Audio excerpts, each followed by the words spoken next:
Hello students, good morning to one and all. Hope all of you are fine. I am once again back for the 7th standard. You know that this is already I have written this is for the 7th standard. So this is the second class for the 7th standard. Okay. The first class we had about the first chapter of your English textbook. That was where the mind is without fear. Okay. Where the mind is without fear. That is the first class we had. Okay. Then today I would like to just discuss about the question and answer which this topic has. Okay. This question and answer I will discuss, and for your understanding I will discuss it. Okay. I will not write it on the board. I will write it on this pen and paper or else a notebook. I will write it and I will compress it into PDF file and I will send it in the WhatsApp group. Okay, so all of you will be having that one. Then after also you can read it or else write it. Okay, अभी मैं क्या answer सब यहाँ पर लिख नहीं पाएंगे, लेकिन टाइम थोड़ा कम है इसलिए मैं बाद में लिख दूंगा. ओके, आंसर सिर्फ ये क्या आपके क्या for your understanding only I will explain it. Okay, सिर्फ एक्सप्लेन में करूंगा, लिखें नहीं लिखेंगे यहाँ पर. ओके, मैं बाद में लिखूंगा पेन एंड पेपर में लिखकर या PDF फाइल के द्वारा मैं सब WhatsApp ग्रुप में भेज देंगे. ओके, उसके बाद आप और एक बार लिखना पड़ेगा और पढ़ाई करा और याद करा. Okay, so first this question is based on two things. Okay, first question is it is based on this topic, the word the mind is without fear. Then another section has about grammar. So two sections. One okay, ये question से दो section से divide हुआ है. So पहला section क्या ये what is this, पहला सेक्शन ये प्रोज से. ओके, जो कुछ क्वेश्चन है इन द पहला सेक्शन या पहला सेक्शन में वो सिर्फ ये प्रोज से कहा क्या where the mind is without fear. Okay, ये प्रोज से ही है ये पहला सेक्शन. और दूसरा सेक्शन ये grammar. Okay, so first one I am going to begin the question. Okay, this has got two sections. The first one is answer with reference to the context. So one extract is taken from this poem where the mind is without fear. Okay, one extract. If you have book, अगर आपके पास किताब है तो देख लीजिए. Okay, the पहला question से ये कुछ लाइन ये पोएम से ही लिया हुआ और उसी हिसाब से क्या 3 क्वेश्चंस है. Okay, the first question, the extract or else a poem जो ये पोएम से लिया हुआ है वो मैं पढ़ना चाहता हूँ या पढ़ दे रहा हूँ आपके लिए. Okay, I am going to read. The first one is where the mind is without fear and the head is held high, where the knowledge is free, where the world has not been broken up into fragments by narrow and domestic walls. Okay, this is the stanza is taken from this poem. So basing on this one, three topics. Three questions are there. The first question is what do the expression mind is without fear and head is held high?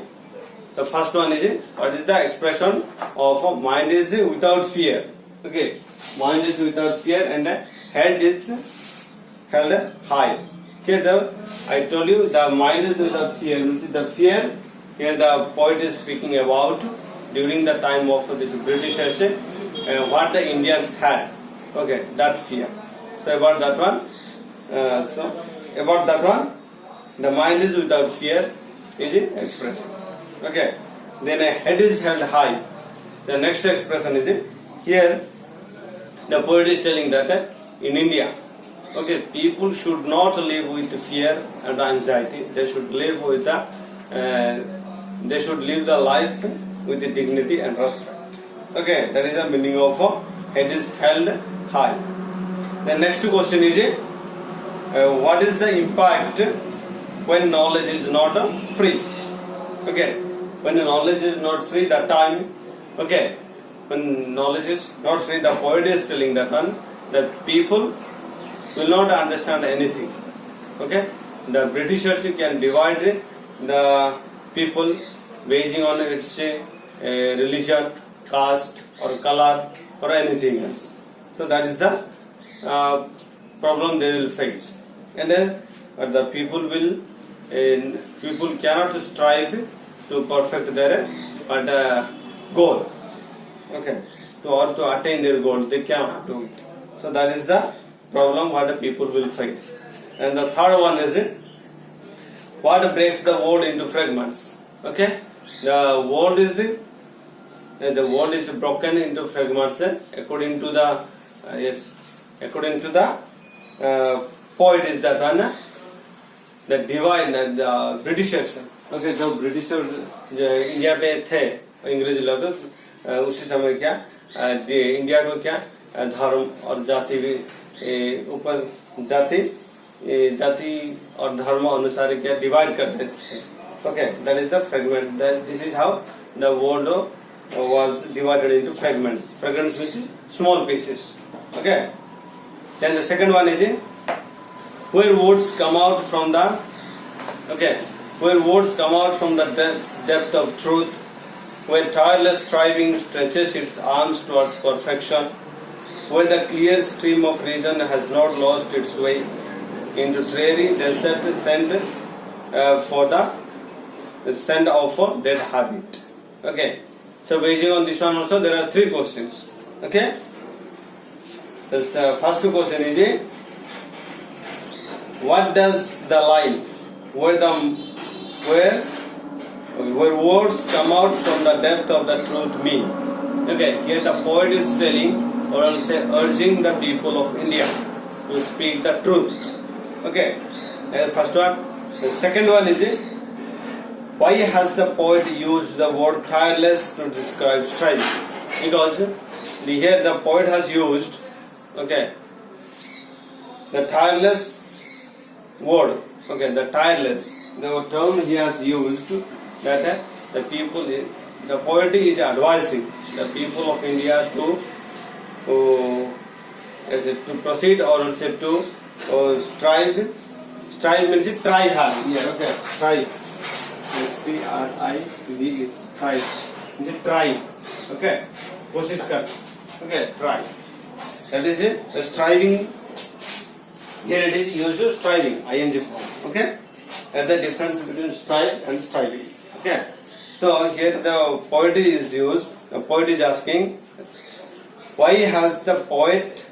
The question is, why has the poet used the word tireless to describe striving?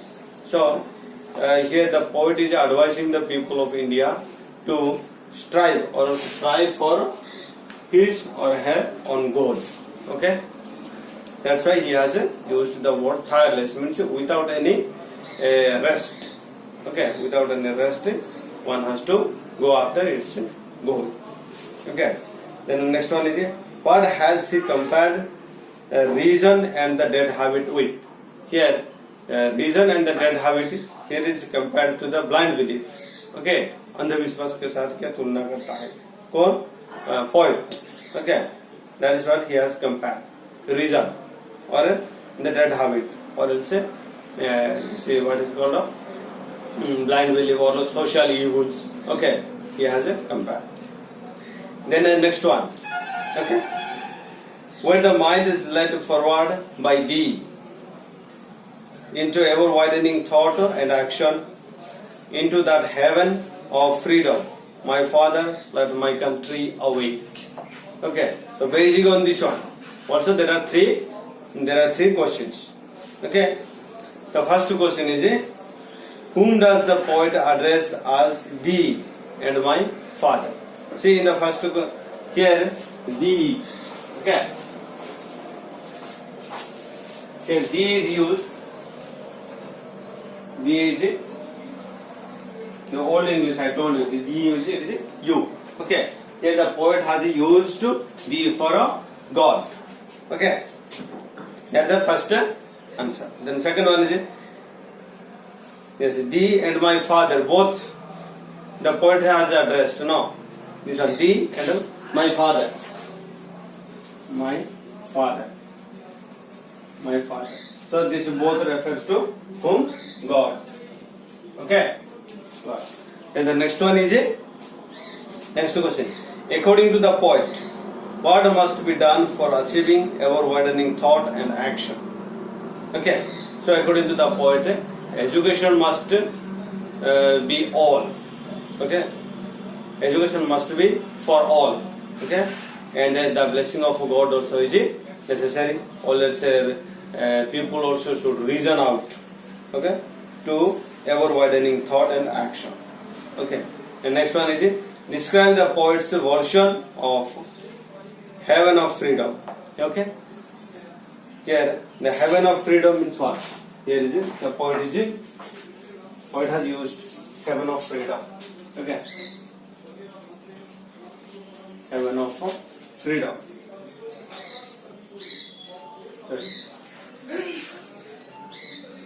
Heaven of freedom. I mean, here there is no end for freedom. You can see the heaven. Okay, Jannat. You know that there is no end for heaven. Okay, that is what he is telling that one. The people of India should have the freedom like heaven, so that not a limited freedom but a plenty. Okay, there is no limit for freedom. That is what the poet is telling. Describe the poet's version of heaven of freedom. Okay. Then the next one is answer these questions. Bring out the significance of the title of the poem. See, the significance or importance of this title, where the mind is without fear. So what is the importance? What is the significance? Bring out. So that is what the poet is telling. The importance is that people of India should have their own all freedom, and they should enjoy their free education, or else dignity and respect and everything. Okay, that is what the importance or significance of the poet. And the second one is according to the poet, how should knowledge be? Okay, because according to the poet, the knowledge should be okay. Knowledge should come from its education. Okay, then it should be ever widening knowledge. The next one is what kind of domestic walls is the poet speaking about? A domestic wall, it refers to the social evils or also blind beliefs, that is referred. The next one is the fourth question. According to the poet, what is dead habit? A dead habit is old custom. Okay, Purani Pratha or else customs, cultures. That is referred means of dead habit.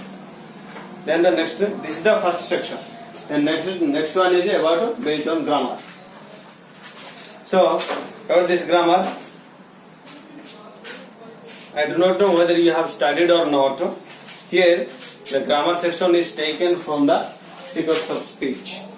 Okay, figures of speech.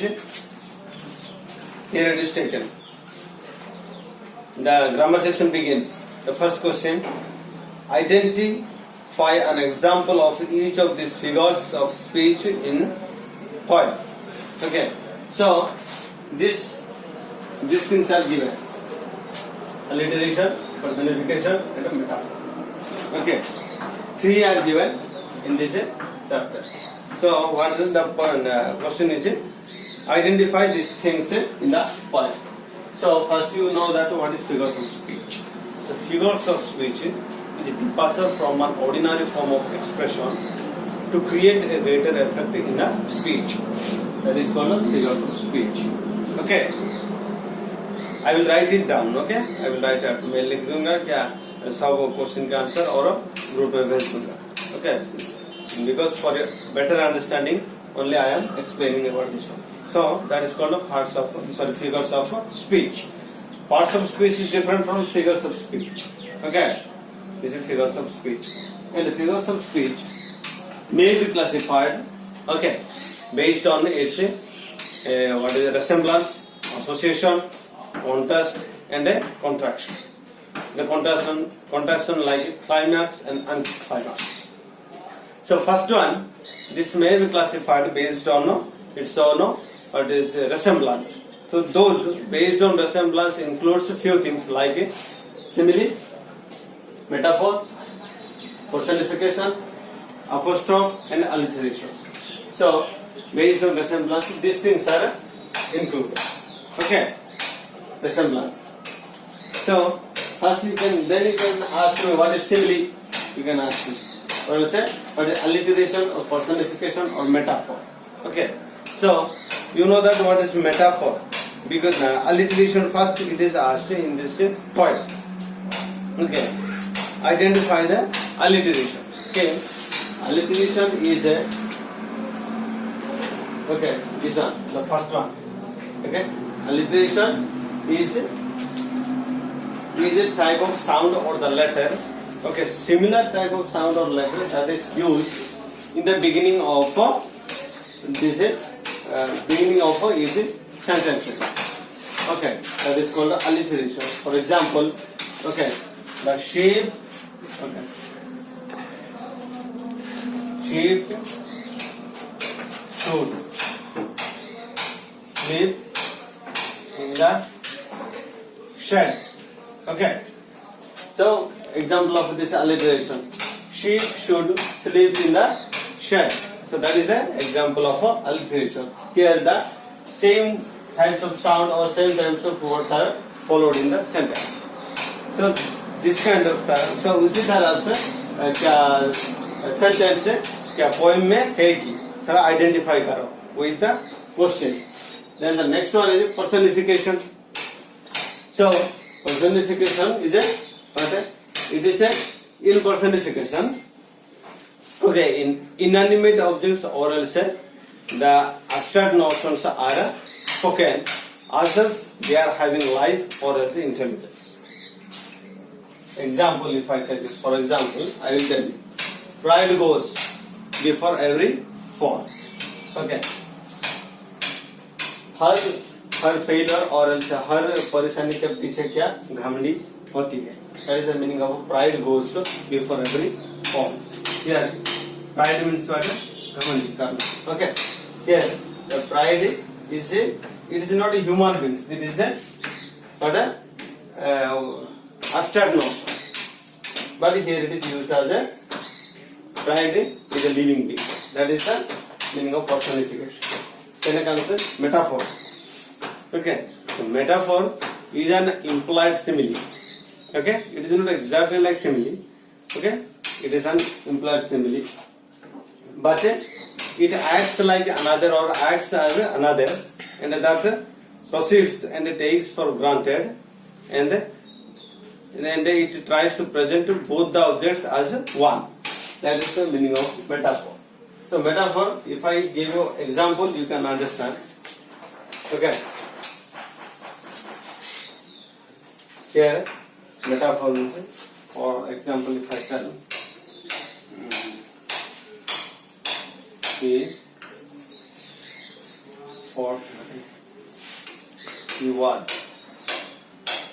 was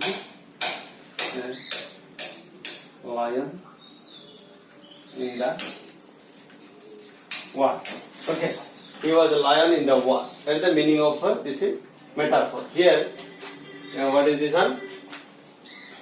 He is compared to a lion.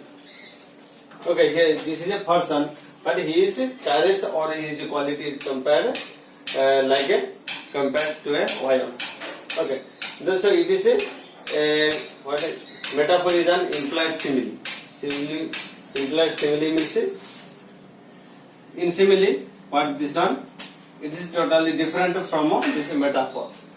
Okay, in simile. Okay, this one what as, like. Okay, so these words are used in simile. When we say this sentence in the simile, we tell that he was like a lion in the war. So that we say according to the similes, but in the metaphor it is different. Okay. Then another one is apostrophe. Okay. So the last one is apostrophe. Okay. These also is figures of speech. In apostrophes, here the we address. Okay. We have a direct address towards what is that? Dead, or else what is not present. Okay. What is not present. We address these things, okay, as though they are having life or else intelligence. Okay. Then apostrophe. For example, if I tell one example, you can understand. Here it is there in the book. The twinkle, twinkle, little star, how I wonder what you are. Here, the twinkle, twinkle, little star are addressed as though they are having life. Okay, so these things are applied in this poem. So we need to identify it. So this is how the discussion of this first poem, where the mind is without fear, comes to an end. And today or tomorrow I will write all this question and answer. Then I will send through this group WhatsApp in a PDF form. So thank you so much for watching this class. So have a nice day. Bye.